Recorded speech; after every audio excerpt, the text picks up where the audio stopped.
Welcome to Scorched Earth and a general reading for the sign of Aries, Sun, Moon and Descendant for the month of August. If you don't know what your Moon or Ascendant signs are, have a look in the description box below. There's a link down there that will help you. What else do I want to say? I want to say thank you to all the people who jumped aboard the channel memberships. It means a lot. That button is now open underneath the video there.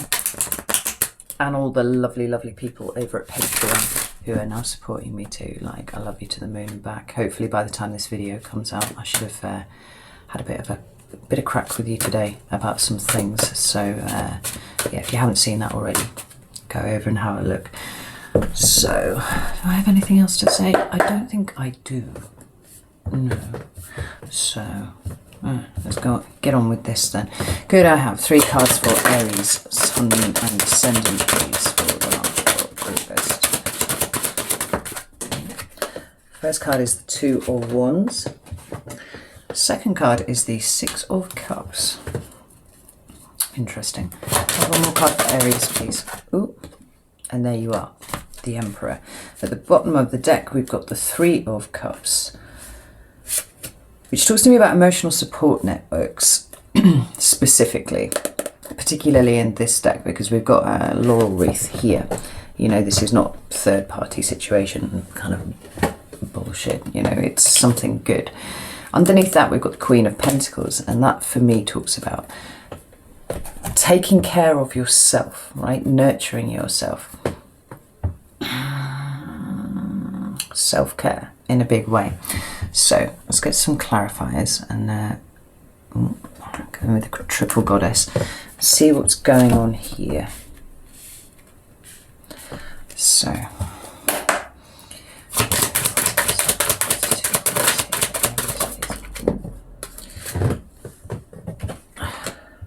it's the Queen of Swords.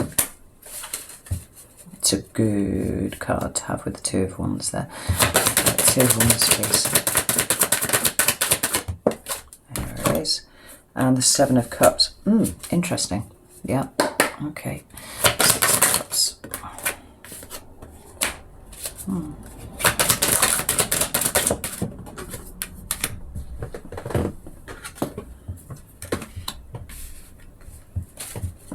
Got the 9 of Swords, the Hermit, and the 3 of Pentacles come out for that. That's interesting.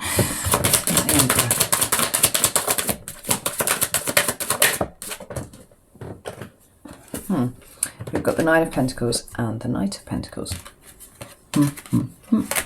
Okay.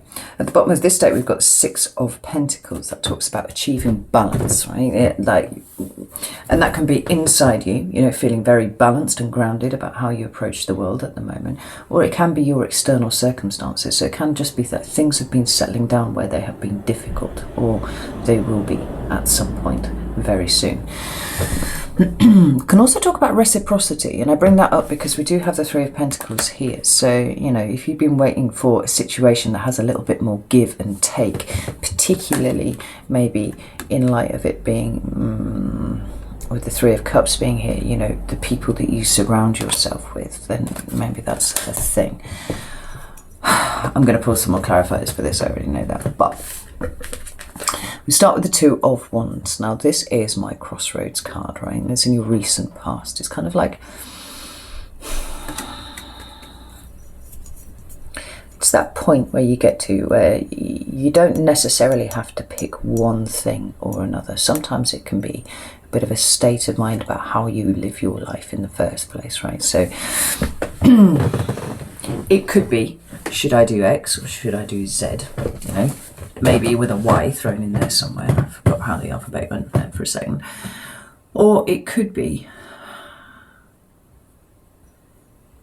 do I continue letting people dictate how I do things, or do I decide this for myself, you know?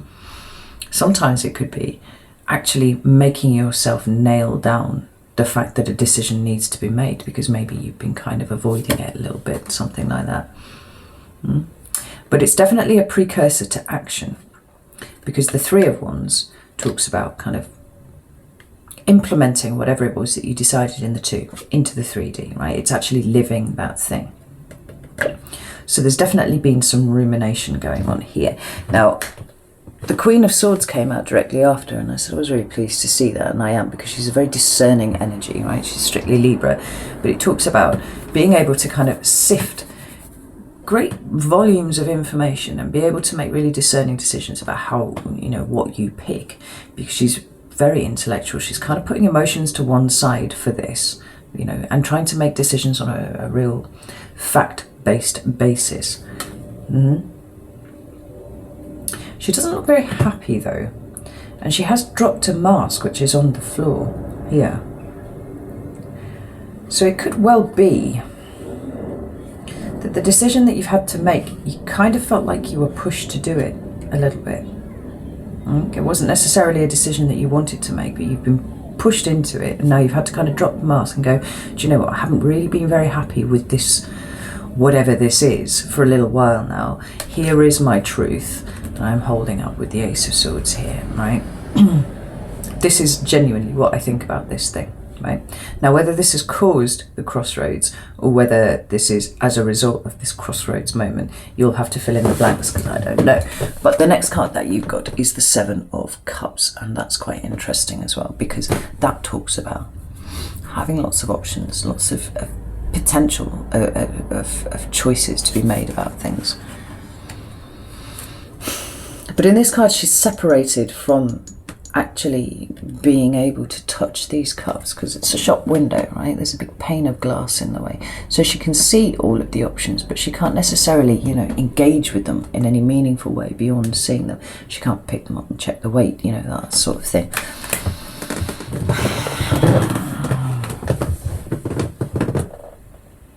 And so it could well be that you've either had to make a decision without having all of the information that you required, if you were going to, you know, strictly make it in the fullest sense.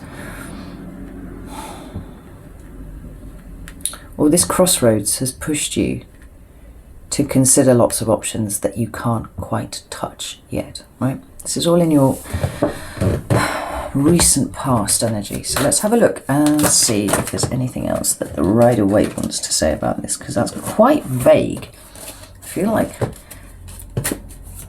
the people that I'm connecting with will understand it, but let's see if we can't sharpen it up a little bit. Tell me about the Seven of Cups, please. We've got the Page of Wands and the Six of Wands. This is wanting it's wanting to move, actually, is what it is, because we've got a kind of fairly static card with the Two of Wands there, right? Still in a kind of precursor to action sort of phase. And similarly with the Seven of Cups, like you can see all the options, but you can't quite touch them yet, or you haven't been able to touch them. And then when we clarify further, we've got this Page and the Six of Wands. Now the Page for me is also a precursor to movement, because he's, you know, he's staring at his wand and he thinks it's awesome, but he hasn't yet made the first step on a particular, you know, down a particular road. Although the willingness to do it is there, the desire to do it is there. But it feels like you have been so concerned with making sure that you do it right, that you've actually not gone off sprinting in a new direction. Like you're kind of weighing up an awful lot of options. Now, in your present energy, what we've got is the Six of Cups. Now, this is a card of the past for me, and it can be past lives, it can be children, it can be your childhood. But it's certainly a card of reflection, I feel, here. You're in quite a reflective state of mind. It's clarified by the Nine of Swords and the Hermit, and the Three of Pentacles actually, but these two feel like they go together here, right? Because the Nine of Swords is about concern, it's about worry, right?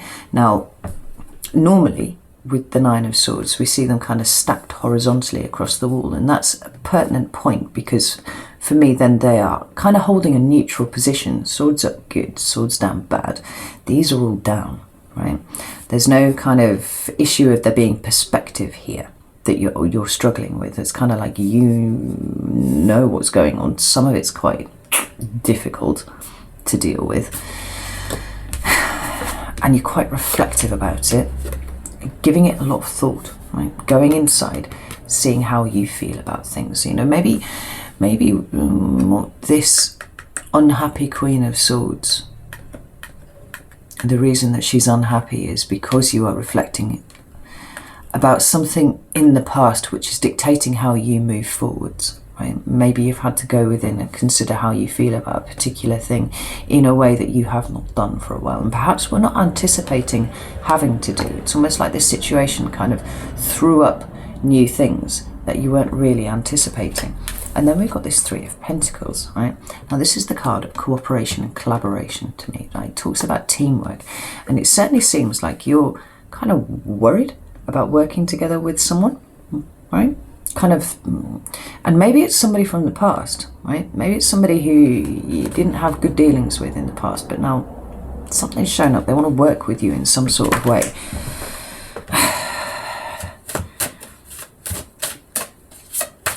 And there's obviously a level of consideration of it going on. Otherwise you wouldn't be concerned about it. You'd just be like, no, fuck off, right? But you are, and this is what's making you feel stuck. It's kind of touching something from the past inside you. So how about this Three of Pentacles, please? We've got the Knight of Swords and the Nine of Swords again. There, right? The Knight of Swords is a card of Gemini, but it can talk about somebody kind of rushing in really fast to communicate with you. Maybe you've been communicating with them, who knows, but there's a lot of speed implied here, and because it's swords, it's all about words and communications, and possibly thought processes as well, because you know this is not a woman who's communicating what she's worried about inside her own head to anybody else here, right? This is her sat alone contemplating this thing, just as she is here in this way, right? And so it's like your thoughts are going charging off back to the past, because here's you in the present, right? There's you as it sits on my table, right? This is the past, and it's coming up underneath on my the main card that is talking about reflection on the past in some way. Now, give me one more card for this, please. High Priestess. Okay. I've got a feeling she's going to be bombing out for a lot of the readings this month. I'm not entirely sure why. I just feel her presence quite strongly at the moment. So the Pisces, this card of Pisces. And I was actually meditating on this card just as I was going to sleep last night for a reason. The reason doesn't need to concern you at this point, but... And the thought that I had while I was meditating on it just before I was going to sleep was that we know that these two pillars indicate the end and the beginning. They're like Boaz and Yahim or something like that in Hebrew, I think. Right, so she's occupying this space between, and that message is doubled up by the pomegranate, right? Because the pomegranate obviously talks about fertility and abundance and all that cool stuff, but it puts me in mind of Persephone, right? Who was straddling two worlds, right? She didn't have right to stay in one or the other for a full year. You know, she was 6 months in the underworld and six months in the overworld with her mother Demeter. Right? So it's a card of transition for me. It's also a card of being guided by your intuition or your higher self. You know, however you want to see it.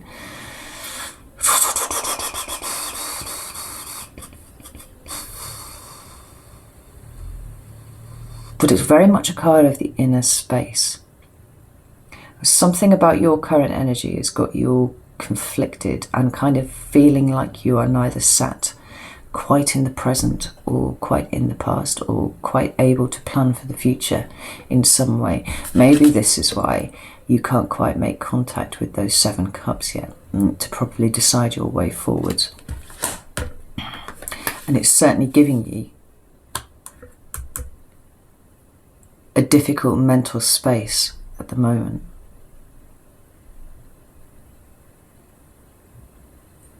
So it feels like your intuition is telling you to go one way, but then there's some part of your, 3D brain that is kind of contemplating the possibility of working with this person, right? And it seems to be causing some sort of dissonance going on in your head.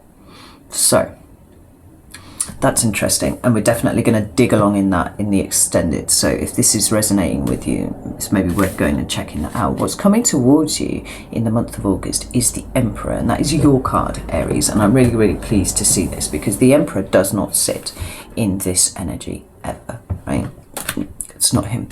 He's about, you know, long-term planning and strategy. Now, where Aries are often renowned for just kind of bowling off down a direction, you know, treading that path that is untrodden. We can kind of see that depicted with the Fool card. We've not, because the Fool card for me is Aries, right? So, but we haven't got that. We've got the Emperor here. Now, the Emperor is somebody who is in charge of his shit, because he has got an entire emperor to run. And where the Fool goes off and kind of just trusts that everything will be okay. The other side of Aries is this long-term planning and strategy, right? When you move fast. But with this card, you don't move until you know where you're going, right? Because you want to plan for every possible contingency. And coming into that energy, right, showing up really authentically as you, which is something that I felt was troubling you over here with this Queen of Swords, right? You get to be authentically you. Notice how this Emperor's sitting on a sword, which is interesting, because you don't usually see Emperors and swords, because it's a fire card, right? It's Aries. But you're sitting on your truth there. Right? And it's kind of like, it's not aggressive exactly, but it is assertive. Like, would you fuck with this crow? I would not fuck with this crow. Like, it's sitting on its sword. It could well pick it up and start, you know, lacerating people with it potentially. But like, this crow knows what he thinks, and he's got a really good basis of not only the truth, but his idea of the truth, right? And it's like, whatever is perplexing you down here, you know, has been perplexing you and is currently perplexing you. You're going to get to the top of it, the bottom of it, the end of it, however you want to say it, like very, very soon. And it is clarified by the Nine of Pentacles and the Knight of Pentacles. Now, this is quite an interesting pairing, because the Knight of well, let's start with the 9, right? The 9 of Pentacles is about independence and self-sufficiency, right? This is a woman who can take care of herself. And it doesn't matter if you're a woman or a man or neither or both. Tarot doesn't care about gender, right? It's the theme of the card. This is somebody who can look after themselves in the material. So, right, that absolutely covers money and things like that. But it also covers your ability to manage your own resources properly, whether they be financial or time, care, effort, stress, all of those sorts of things, right? This person's got it all in hand, as you would expect from somebody who is rocking Emperor energy. The fact that there's a peacock here on this intrigues me too, because peacocks are symbols of ancient wisdom, right? So it's almost like you've kind of thought through everything. You've gone within with the Emperor card. You've worked out exactly how you feel. You've worked out why you've been triggered so hard by this. And it feels like you're actually coming to a series of fairly mature conclusions about this, and probably processing what has been causing you difficulty, right? So that you can stand tall and go, okay, no, I'm going to do it by myself. And this is interesting, because we've got this potential cooperation and collaboration going on here, and then we've got a card that talks about solitary, independent endeavour, right? The Knight of Pentacles is an interesting card, because we had the Queen underneath there, if you remember, right? I said, for me, the King of Pentacles is something completely different, right? He occupies a different kind of space to me. But for me, the Page, the Knight and the Queen are all about different levels of understanding the value of something. When you get up to the Queen, it's very much about the self, right? The Queen's a receptive energy, so it's all about how you treat yourself and how you expect other people to treat you. With the Knight of Pentacles, it's about understanding the value of something and knowing how to move forwards in a way to keep this thing safe. So whether this is your self-worth, whether this is your value, whether this is your money, whether this is a situation or whatever, like, this is somebody here, right? She's clutching that to her chest. Right? In other depictions, you usually see her kind of like way and on a horse, kind of holding it there. But this person really understands how valuable this is, right? Got 9 of Pentacles here, doing it by yourself, and then you've got movement implied here with you taking this thing. And it could be a project, it could be all sorts of things. So I'm going to take it as it resonates to you. Remember that this is a general reading. But certainly traversing, I would say, alone on this one, right? What about this Knight of Pentacles? Got 6 of Cups and the Lovers. So I'm going to get one more. And the Sun with the Queen of Pentacles at the bottom of the deck. And the 10 of Pentacles underneath that. That's also really interesting as well. Because the 10 of Pentacles talks about security and stability and commitment to a thing. You can see it for business, you can see it for family situations. You can interpret this however it is relevant to you. But this is a pretty pentacle heavy reading. So not necessarily money, but certainly something that is important to you. And how you see yourself is actually kind of a really important ingredient in this recipe. Now, clarifying the Knight, beg your pardon, of Pentacles, I got that 6 of Cups again. I got the Lovers and I've got the Sun. Now, the Lovers for me is a card of making a choice. It's not about romantic relationships or partnerships or anything like that, although it is possible to see it that way sometimes. For me, it's about conscious co-creation, because it's not just about making a choice between one thing or another. Because it's major arcana, it's usually a big choice. I kind of see it as a step beyond that, in so much as this is a card of stepping up and making the decisions in the first place, right? It doesn't matter what you choose. It's about the act of choosing in and of itself, right? You dictating how you move forward. Now, that 6 of Cups, I said, felt like a very reflective energy. It felt like you kind of mulling over things about the past. This is about you deciding how you proceed, stepping up, making that decision, right? And then we have the Sun, which is the most positive card in the deck. More horses. It's like you understanding exactly what it is that you want and going after it. I feel like alone, not necessarily in partnership with somebody who's kind of fucked you over at some point in the past. And I assume that's what it is because of the fact that the 9 of Swords came out twice, right? This is also the card of Leo, and so the card of Leo season, which we will be in for the majority of, you know, August, right up until like 21st, 22nd, something like that, right? So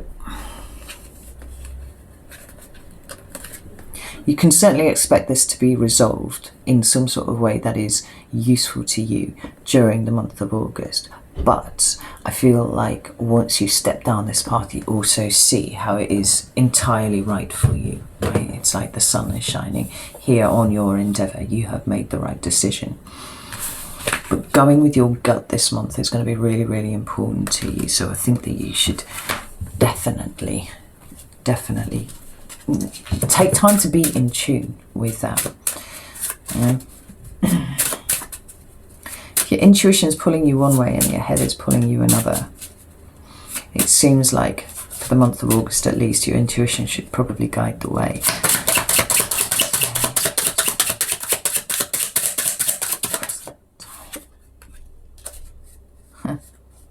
So I got these canny little compass cards. They're really cool. They kind of map onto the suits, although they're not strictly defined as the suits. So for Swords you've got think, for Wands you've got do, for Cups you've got feel, you know, so on and so forth.